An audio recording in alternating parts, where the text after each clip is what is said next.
In an interview with Larry Madowo, Davido discusses his new album and the tragic loss of his 3-year-old son Ifeany. The full interview airs in mid-April on CNN's African Voices Changemakers.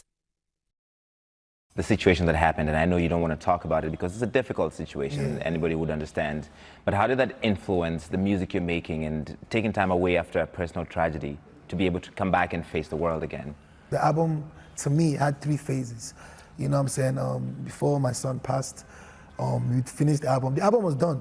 You know what I'm saying? Even like most of the songs that we didn't come to make this album like, oh, we're sad. Obviously, it was a tragic situation. But you know what I'm saying, I still had to like be strong for everybody, not only my wife, my family, my dad, her family, my son that's watching us. Do you understand? I know that at the end of the day, people would want David to be on stage again eventually. People would want me to be able to make the thousands of people happy that I do on a daily. Do you understand? I know that deep down, like, that's what people would have wanted. So obviously, like, I really had to really calm myself down. You know what I'm saying? Take a step back. And this has showed me that I was really born to do music. Do you understand? Because this situation will break anybody. I don't care how talented you are.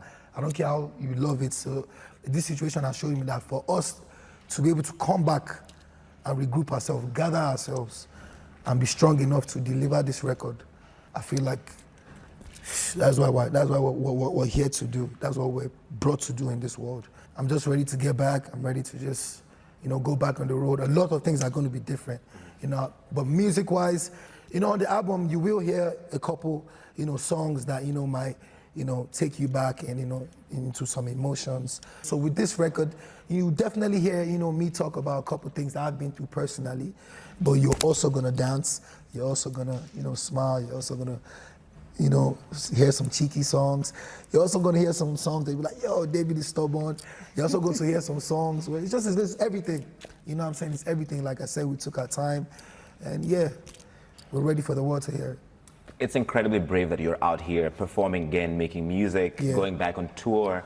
I think you must have seen the outpouring of support from around the world, people that just enveloped you in love, because no one can imagine the tragedy and the loss of somebody's own child, and think people, your fans around the world have been waiting for this moment.